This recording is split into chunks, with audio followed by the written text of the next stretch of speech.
You're tuned into K-PoD. It's life in Korea.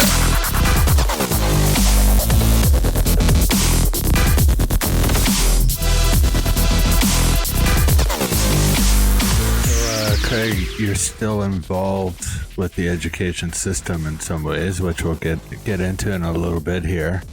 So Craig and I probably been doing this the longest here at this table. And Adam's probably third. You've been doing this about 7 years here? Here in Korea about 8 years, but I've also taught in Europe for a year, so I'm about 9 years in. And Marco's 2 years here? Yeah, coming up on 3. Coming up on 3? So we got a little range here. So what are some of the things that you found has changed since you started teaching English to now, in terms of everybody's kind of changed jobs, obviously, different work environments? Is there anything that is a change regarding, let's say, your own method or style? So Marco, is there anything that has changed regarding almost 3 years ago since you started teaching English? Different styles or methods that you use? And the way I teach, yes, I have been very fortunate. I teach at a great school, and teaching at the same school, teaching the same ages, I'm teaching the same classes again and again, and I get to try different things every time I go over the same unit.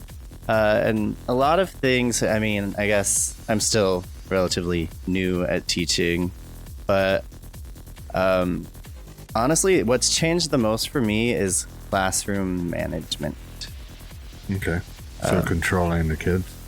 I don't like the word control, but yeah, basically. I do. Yeah, when I started, I started in the middle of the year, and I was trying to follow in the footsteps of the teacher before me because he was very well liked, and I understand why. He had a very positive attitude, and he was very handsome, and in Korea that's a big deal. And he was a very good teacher. So I was What school was it? I teach at Poly. It's just okay. It wasn't me then. I thought you were talking about me. So. But yeah, so I was trying to follow in his footsteps. So I guess the word control does fit. Taking control of the classroom, like taking my own control instead of just teaching the way someone else did and following the rules that they laid out. I have tried my own methods of management. Some have worked, some have not. But, you know, when that happens, you just keep searching for new methods. And Adam, what's the biggest difference for you? Well, I think for me, teaching in a public school for all these years, I've been just trying to focus on getting more student-centered activities in the classroom instead of just like a teacher standing there, which is kind of like the Korean traditional style where, you know, there's a lecturer and students just sit there and passively take notes. I try to get the students to actually interact with each other, practice the key expressions with one another. And also I've noticed that like a lot of these textbooks that I work with, they try to incorporate some kind of like cultural element to it, wherein like the students see like, oh, this is how they do this here, and this is how it's different from what we do things here. And I think that's just meant to kind of like broaden their minds, like, you know, there's a big world out there, and people do things differently. So all right. And Craig, when's the last time you were in a classroom? About 3 weeks ago. Oh, really? Yeah, I just did a short-term contract in China. Oh, yeah, that's right. I did 2 years teaching at a school that was in China, a polytech that was affiliated with our school back in New Zealand. So we used to be the coordinator there. Now I just went back to do a contract to help them out in between my chasing time English stuff. So it was it was good to get back into the classroom. From compared to teaching back home, like I've done a couple of years teaching in New Zealand, a couple of years teaching in China, it's very different. You know, like there's a huge difference between EFL and ESL.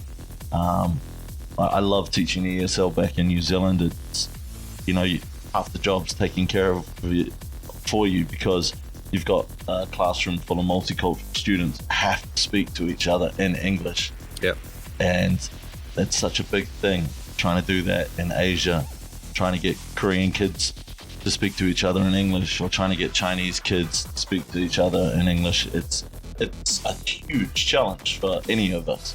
But that's taking care of you for you in ESL back home. And you've also got the outside environment where they're living and experiencing it every day. And I find the ESL's a lot more enjoyable. But I do like the challenges at EFL. So going back to China, it's a challenge because the students that we had, their level was not great, and the classroom sizes got bigger, so classroom management becomes a bigger challenge. And Chinese students are absolutely addicted to their phones, which is obviously one of the downsides of technology that's coming through at the moment, and it's something that we're going to have to adapt to. Do they confiscate the phones in the classroom, or? It's like the school didn't put out a policy on that, and like there's some schools that do and some schools that don't, and like if you're going to do it, it's got to be all across the board. Yeah. But in the school we were in, they didn't, so it's a challenge in itself. Yeah, that's got to be a headache, man. Because like if my kids had access to their phones, they take them. There's like a special cupboard for them. But if my kids had access to the phones, I'd be going crazy, like because they're always going to be pulling them out, probably like under the desk kind of thing, like as you used to like write notes to your friends back in the day, And I have some kids who like will pull out their phones in class, but usually I will take it if they're using it during class. But if they're not, it doesn't bother me if they have it. I don't even care if they have it sitting on the table. I can see it if I can see that they're not using it, because maybe they're just checking the time. Because I actually in my classrooms have all the clocks turned off, because that way kids are not staring at the clock all the time. And with the older kids, the ones who have the phones, it doesn't bother me as much. It's the younger kids, I don't want to know the time. So if they're not like on their phone. We don't have clocks in our school. Oh, really? Yeah. Do you use computers? Yeah. Okay, yeah, I turned the clock off of my computer as well. I see.